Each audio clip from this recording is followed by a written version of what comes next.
Chapter 11, Incapable of Love. Katsuki asked Deku to train with him and All Might after school. All Might said something about how Midoriya is one of the few people that know about One for All and also that Bakugo should train with somebody on his own level. So here he is, walking over to Gym Beta.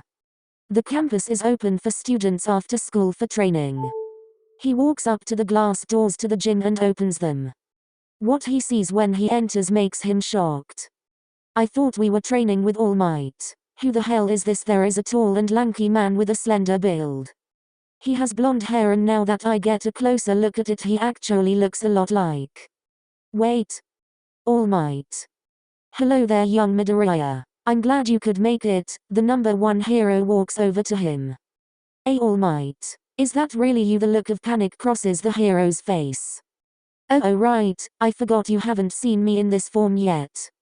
You already know about One for All and you're going to be helping my successor train, so you should probably know about my other form. Come on nerd, you and me are going to be doing some sparring. Bakugo rolls his eyes and drags Izuku over to the mats where they will be training. So Kachin, have you gotten the quirk yet? The explosive blonde gives him an unreadable look. Not yet, apparently I have to have my body built for the quirk or some shit. I've done training before you though, so he said it won't be long before I do. That's great. Izuku smiles. Midoriya is indescribably happy with the recent change in the two's relationship. He can actually talk to the blonde without him being chased away. It makes him happy. Yet he longs for more. Midoriya and Bakugo get in fighting stances as All Might counts them down to fight. Bakugo strikes first with a big right hook and Midoriya sees it coming from a mile away. Hell, he could probably block it in his sleep if he really wanted to. Izuku dodges and weaves at the blonde's attacks. But he can't bring himself to actually hurt the blonde. For years he's let himself get pummeled by Katsuki. It's weird being in a fight where he's expected to actually fight back against him.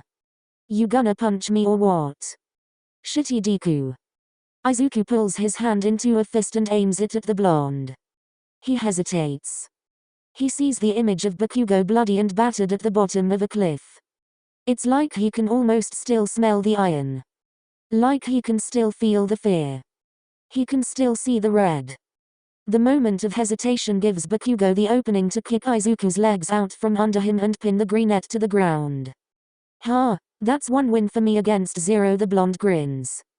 Now, young Bakugo. This isn't a competition, there isn't a score to be kept, the symbol of peace counters.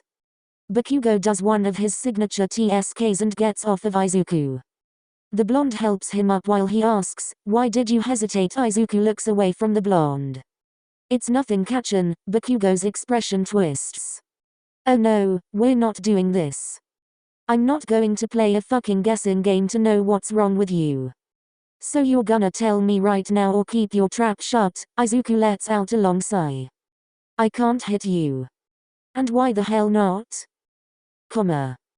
Deku, fucking spit it out. The blonde roars. I just can't. Okay. Bakugo is taken aback when he looks at the greenette's face. He has tears welling up in his eyes and a look of distress plastered on it. All Might cuts in, how about you two take a water break and we'll resume training in 5 minutes? Sound good? All Might looks worried. Yeah sure, whatever. Bakugo walks over to his water bottle sitting on the bench. Just then Izuku speaks, I kinda didn't bring a water bottle. Izuku looks to the floor in shame. What do you mean you didn't bring a water bottle? Who doesn't bring a water bottle to training? Bakugo looks at him exasperated. When he sees that Izuku is looking even more upset than he was before, he rolls his eyes and lets out an irritated sigh as he holds out his own water bottle. Here, take it. Izuku's face is taken over with guilt. I can't take your water, Kachin. The blonde is starting to get irritated. Fine, then you won't be taking it. We'll share. Bakugo has a big metal water bottle with a black cap. It looks like the type that athletes use. Katsuki takes a big swig of water and then hands it over to the greenette. Izuku hesitates with his face slowly turning red. Izuku holds it up to his lips and drinks. Thanks Kachin. Who knew you were capable of sharing? Izuku giggles a bit. Hey, Bakugo laughs back and playfully smacks him upside the head.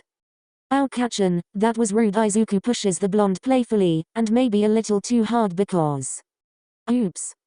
He kinda pushes him off the bench. Oh, you've done it now, nerd. Come here. Katsuki tackles Izuku and now they are in a full-blown play fight. They can't stop laughing as each of them one-ups the other's last move. Until Bakugo is pinned to the ground by Izuku. Surrender, Kachin. Never. The explosive blonde switches positions and now it's Izuku that's pinned under Katsuki's weight. Izuku laughs with a beautiful heartfelt smile. Bakugo looks into those emerald green eyes and then shifts his gaze to those soft lips. Deku's big fluffy green hair that looks soft to touch. Now that Katsuki's really looking in the nerd. He's quite beautiful. Bakugo blushes hard and releases the greenette. Oh, Kachin. Did you give up? Izuku teases. The explosive blonde playfully rolls his eyes with a smile as he says, fine, now the score's 1-1, the two boys sit back on the bench. But seriously, are you gonna tell me what's up? Bakugo has a worried expression. Izuku looks into his eyes and matches the expression of worry. Do you really want to know? Yeah, nerd, now tell me. Izuku breaks eye contact with the blonde and looks down to the ground while fidgeting with his thumbs. You remember that day? At the cliff, Bakugo's expression turns sunken. Yeah, when you tried to fucking kill yourself. If this is about you still being suicidal and shit, then Bakugo gets cut off. No, I mean before that. When we were kids. When you almost died. Yeah.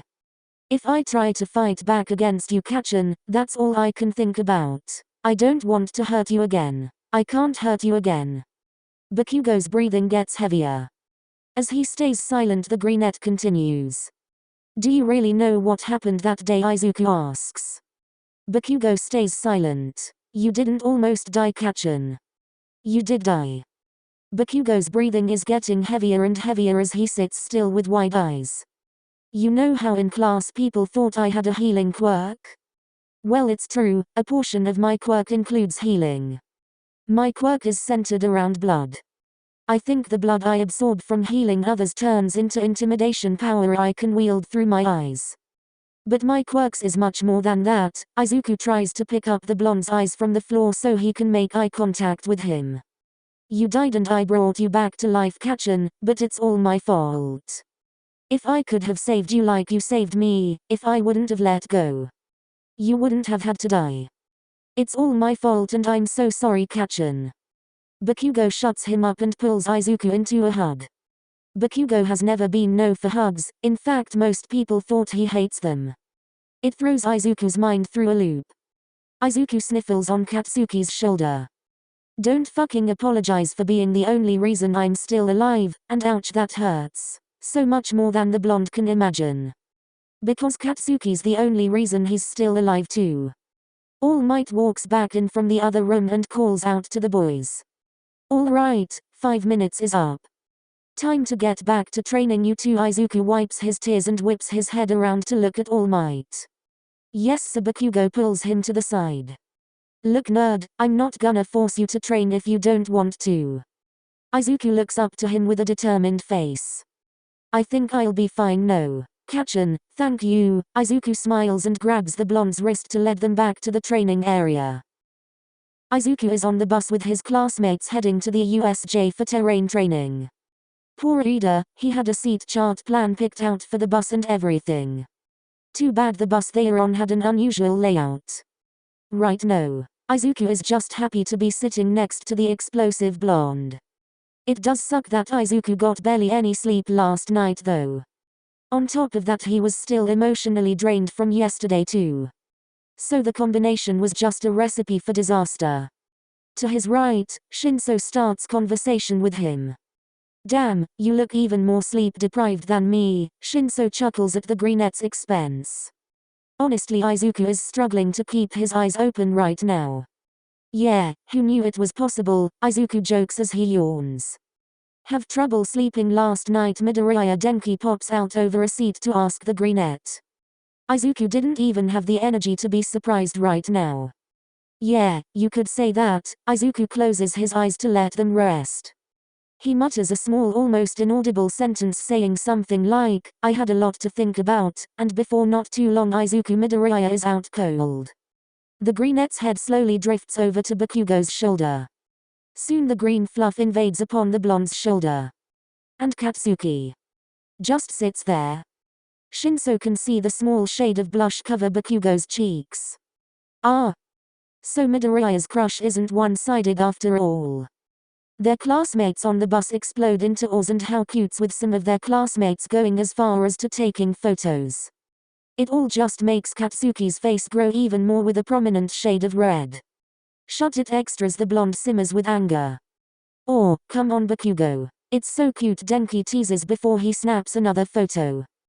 Alright, that's it. Bakugo reaches, careful not to move too much as to not wake the sleeping boy on his shoulder, and snatches the electric boy's phone. Hey. Too bad, so sad, fucking Pikachu. You should have listened. Fine. But I'm getting my phone back when we get off the bus. Kaminari huffs and turns back around in his seat. Katsuki can feel the nerd breathing on his shoulder. He feels like a sleeping cat. As if he's not gentle enough with him, he will be awakened from his slumber. He can feel Deku's soft breathing on the back of his neck and it sends chills down the blonde's spine.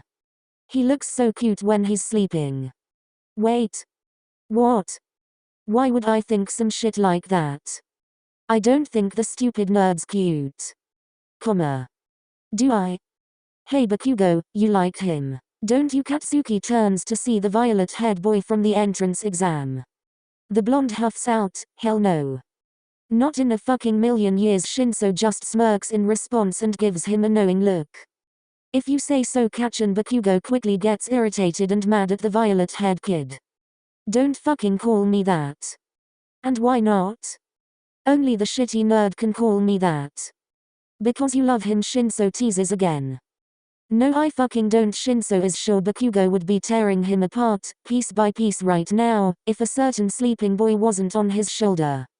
Bakugo huffs and turns back to the sleeping nerd on his shoulder. As he looks at him, Bakugo can't help but think to himself in the back of his mind. I'm not even capable of love. Am I?